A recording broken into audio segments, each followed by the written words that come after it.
authenticity on our programs. So all our products have a QR code, and then a customer can ensure that the product is genuine. And again, that builds up our CRM database within the WeChat Tencent system. Example of how we're doing O2O with Ali. In the middle, we have an infinite shelf. So if a customer comes into one of our physical stores, they can buy in the store and take product home just as you would normally, or they can buy in the store and we'll have it delivered through the Ali system. They can put something from the infinite shelf into their basket. They can query the infinite shelf to see if there's any other products available that are similar or that maybe our celebrities were wearing, get a whole host of product information that way. And that's all within the Ali system. And what's really cool as well with both these sites is they provide us a lot of information on our consumers, you know, who they are, their age, their demographics, where they live. And we're collecting that both when customers are using the WeChat mini program or the infinite shelf and buying through us, as well as through their payments. So in China, 86% of customers use mobile payment, primarily WePay and Alipay. And again, that flows into brand hubs and allows brands to collect data. So again, that we can be very specific on our marketing and our targeting. So again, through COVID, these trends have really, really gone into overdrive. And the mini program we'd originally planned to launch fully at the end of this year. And as soon as COVID hit, within a month and a half, we decided, no, mini program's launching now, and has really done a significant volume of business for us. Okay, so second trend we're seeing is more local, less global. And many global companies don't like to hear this. But it's been really interesting with everyone staying local. So in Hong Kong, we don't have, there's no domestic tourism in Hong Kong. We can go on a staycation in the Hyatt on the island, but everyone's now shopping local. So when we're looking at our local assortments, we know what appeals to the local Hong Kong people. So Tissot was always a very big watch brand here in Hong Kong market, but primarily driven through tourism. And now Casio is the #1 watch brand of the domestic market. So we've really had to adjust brands here in Hong Kong. And we're seeing similarly in China. So, you know, in China, customers would primarily go overseas to buy. I think we heard over 50% of luxury purchases were made outside of China. And now all those big purchases are being made in the mainland. So luxury sales in China are seen to be growing by 45% at current exchange rates. So 52 billion a year coming out of a Bain report. The rest of Asia is definitely struggling with luxury. And unfortunately at the moment, Hong Kong and Macau are among coming into Hong Kong with 2 weeks quarantine and very, very restricted access is really tough. Macau, the borders are now open, but it's still quite tricky to go across to Macau. So you need to apply for a special visa, you need to do COVID tests when you enter and when you leave. So we're still not seeing Macau up to the numbers it needs to be. Also seeing very localized marketing because again, we no longer need to appeal to the tourists, we're appealing to the locals. And more localized tools and apps appearing. And I'm seeing this as much in Hong Kong and China as I am seeing that in Japan and in India. Everyone's working their local apps. And this isn't a surprise, and this has been a trend for a long time, but to be even more mobile enabled. So by 2021, it's expected that all online shopping in China will be done on, 85% will be done on mobile devices. US sitting at 54%, but I think this trend is global. Everyone wants to use their mobile devices now to buy, as well as to pay. And it's always been interesting to me that when my global company wants to see what my Tmall or JD.com pages look like, they always look at the PC version. But we here in Asia are really focused on what we look like on the mobile version, because that's when most of our customers are now shopping. So live streaming. So live streaming is one of the biggest sales tools we've seen. It's probably been around for about 2 years, but COVID has driven this to new levels. On an e-commerce perspective, all the platforms have some form of live streaming. Taobao Live, JD Live, Pinduoduo, and Xiaohongshu are really the big platforms to be on if you're a fashion brand like we are. And we work very hard to make this successful. Live streaming is a little bit like home shopping or TV shopping on a mobile, but it's very interactive. If you can see on the screens on the right, you can see all the consumers are writing comments and getting very involved with these stars. So a number of different ways you can run live streaming. You can do it with celebrities, and it's reasonably formal.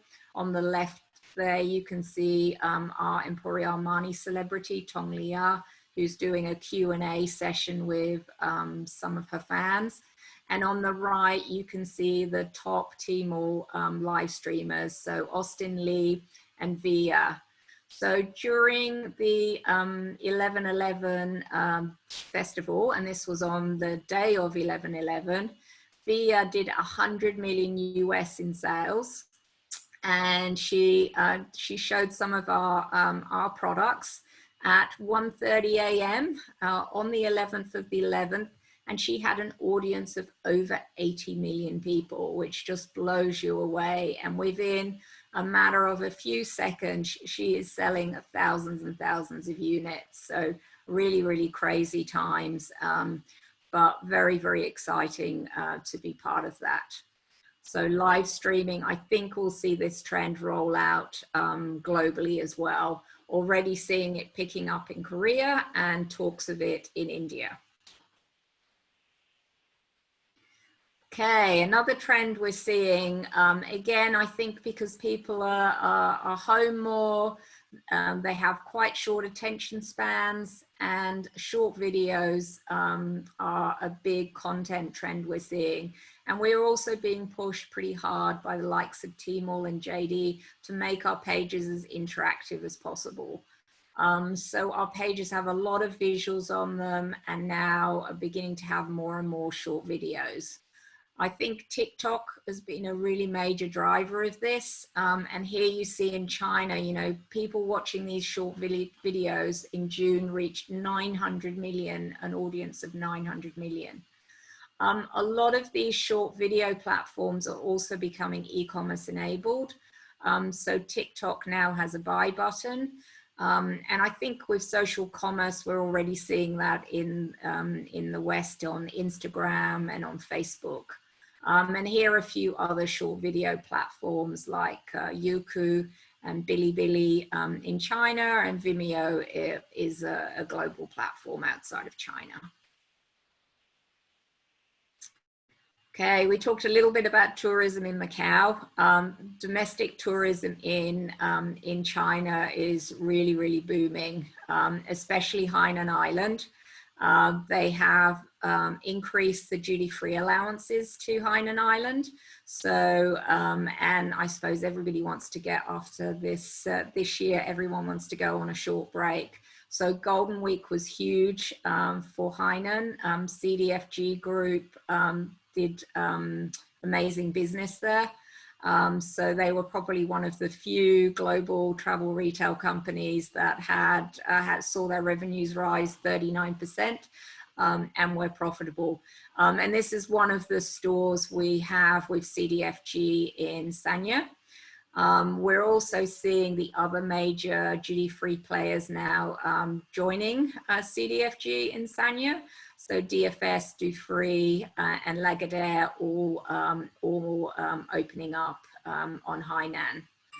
Unfortunately, as I mentioned earlier, Macau's still soft, so we're seeing about 40,000 daily visitors to Macau versus 110,000 in 2019. And earlier this week, I was very excited that I'd be announcing in this presentation that Hong Kong and Singapore travel bubble was open. But unfortunately, our cases have risen here in Hong Kong, and it's back on hold again. Because we really, really need tourism back in Hong Kong. And one of the last trends, again, COVID is pushing online really hard, is analytics. So the big Chinese platforms producing more and more analytics every day. They have some really great tools that we can use so we can really understand our customers, and that's at many levels. They're also working very hard to split consumers up into those that have no awareness of your brand or aware of your brand, have purchased your brand, and that way allow us to target through marketing and assortment those customers very, very precisely. And a lot of these tools are now also very automated. So from a staffing perspective, it's really someone sitting over at the top managing the strategy and then allowing these tools to do a lot of the work for you. And in the last 12, 18 months, really seen these analytics tools explode. A little bit challenging because we've got so many different tools by platforms. You have them for Tmall, you have them for JD, we have them for TikTok, we have them for the WeChat mini program. So now working on how we combine that, which will be an interesting part of 2021. Okay, so a little bit of an overview. I hope that was interesting, and I'm happy to take any Q&A. Maybe that was really, for me, that was really fascinating, and highlighted really what's happening online, including even more so than in the US, which is of course also making great progress online. A couple questions I had, and I'll add great others as well. Obviously, the analytic tools, you can't have an analytic tool without data. So the data is being hoovered up through all these online activities.